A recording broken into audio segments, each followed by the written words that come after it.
Goeiedag vriende, kom ons luister na Exodus hoofstuk 4, ons lees daar verse 1 tot 17 en dan weer vers 27 tot 31.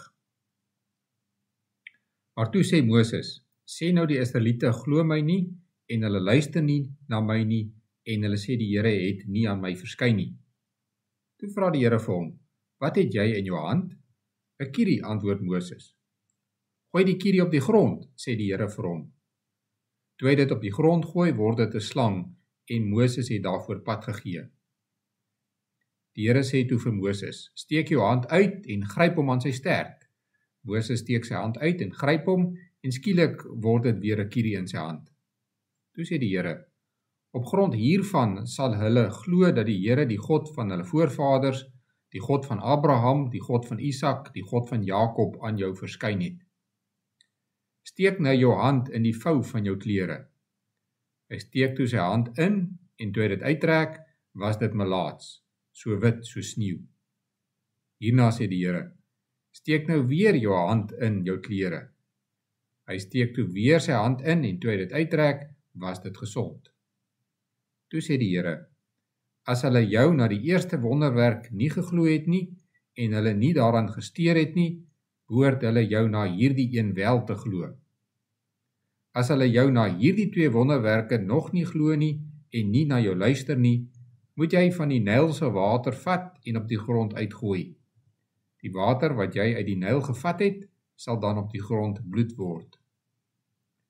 Toe sê Moses vir die Here, ag Here, ek kan nie goed praat nie, ek kon nie vroeër nie en ek kan ook nie nou, hier waar u met my praat nie. Ek praat swaar en my tong sukkel. Daarna sê die Here vir hom, wie het aan die mens 'n mond gegee? Wie maak stom of doof of siende of blind? Is dit nie ek, die Here nie? Gaan nou, ek sal jou help met die praat en jou leer wat jy moet sê. Maar Moses antwoord, asseblief tog Here, stuur liewer iemand anders. Toe word die Here kwaad vir Moses en sê, Aaron, die Leviet, is mos jou broer, en ek weet hy kan sy woord goed doen. Hy is al op pad om jou te ontmoet, en hy sal bly wees om jou weer te sien. Praat met hom, en sê vir hom wat om te sê. Ek sal by jou wees as jy praat, en by hom as hy praat, en ek sal julle leer wat om te doen. Wanneer hy namens jou met die volk praat, is hy jou segsman, en jy die een wat hom sy opdragte gee. Hou nou die kierie waarmee jy die tekens moet gaan doen, by jou. Nou lees ons ook vers 27 tot 31. Intussen het die Here vir Aaron opdrag gegee om Moses in die woestyn tegemoet te gaan.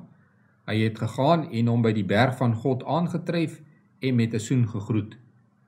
Moses vertel toe vir Aaron van alles waarvoor die Here hom gestuur het, ook van al die tekens wat hy hom beveel het om te doen.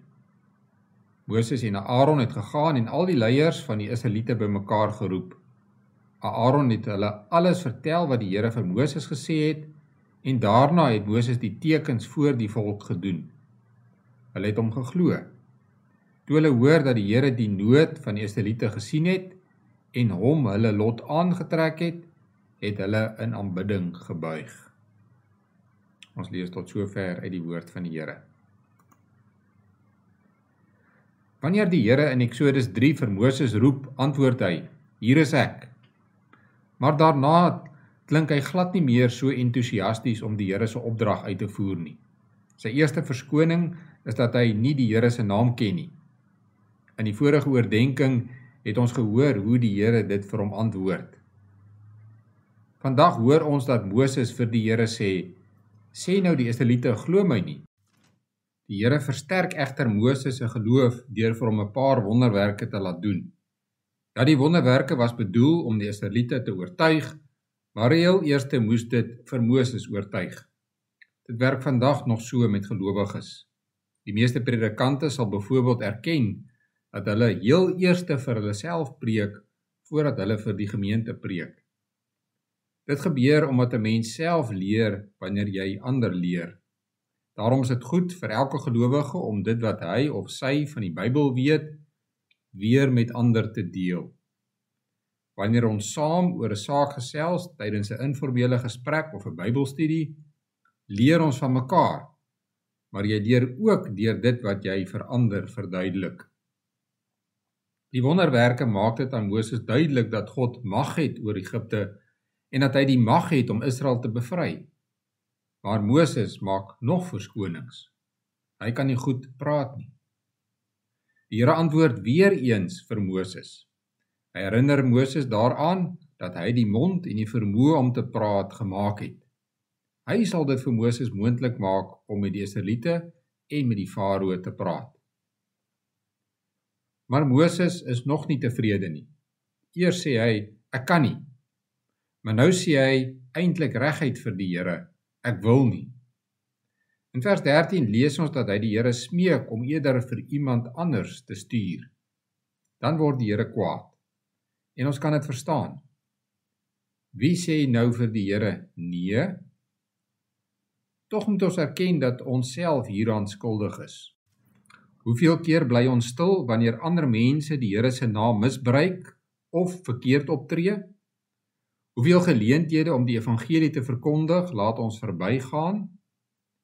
En dan het ons goeie verskonings vir onsself. Hulle sou tog nie geluister het nie. Ek ken die mense van geen kant af nie. Hierdie is nie die regte plek om oor die Here te praat nie.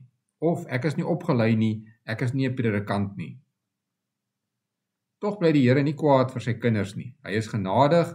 In plaas van om vir Moses te straf vir sy onwilligheid, is die Here se antwoord: Aaron is reeds op pad om jou te kom help. Die Here stuur nie net vir Moses hulp nie, hy het reeds vooraf geweet dat Moses hierdie hulp nodig het, en daarom het hy reeds vir Aaron gestuur om Moses in die woestyn te ontmoet. God is ons genadig, hy vergewe ons onwilligheid, maar is nie al nie. Hy voorsien ook in al ons behoeftes. Hy voorsien alreeds voor ons nog self weet wat ons nodig het. Moses was baie teesinnig om met die Israeliete te gaan praat, maar aan die einde van die hoofstuk sien ons dat die Here se plan suksesvol was. Die Israeliete het geglo en hulle het die Here aanbid. Ons weet dat Moses se pad verder nie sonder probleme was nie, inteendeel, Moses het baie swaar gekry in die uitvoering van God se opdrag. Maar dit het gou vir hom duidelik geword dat hy moet doen wat die Here van hom vra, want God se wil lei tot redding.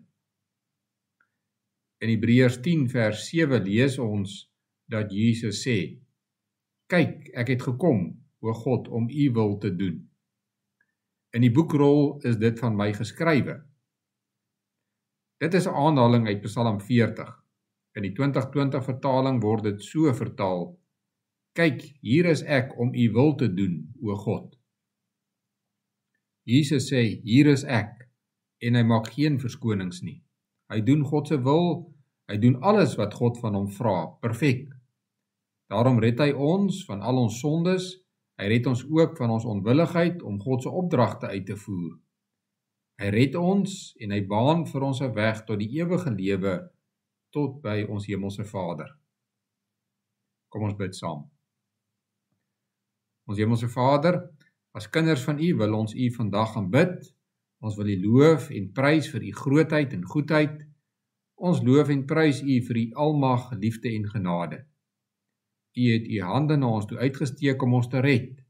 Ons besef dat ons dit nie verdien nie. As gevolg van ons sonde verdien ons net om deur u gestraf te word. Maar u het ons gered, u vergewe ons sondes en gee aan ons 'n nuwe lewe waaraan ons u dien. Ons bid dat u ons met die Heilige Gees sal lei, sodat ons in hierdie nuwe lewe wat u vir ons gegee het, soos dankbare mense sal lewe. Dat ons elke dag die vrug van die Gees sal uitleef en dat ander mense dit duidelik in ons lewens sal sien. Ons bid vandag vir ons skole en onderwysers. Ons vra dat u hulle werk sal seën om onderrig aan ons kinders te gee. Ons vra dat u vir hulle die middele sal gee en ook die wysheid om hulle werk te doen. Ons bid ook vir ouers wat tuisonderrig gee aan hulle kinders. Ons gebed is dat u hulle daarin sal lei. Ons bid vir ons vragmotorbestuurders. Ons gebed is dat u hulle sal bewaar en sal beskerm en die werk sal seën wat hulle doen. Ons bid al hierdie dinge in die naam van Jesus Christus, ons verlosser. Amen.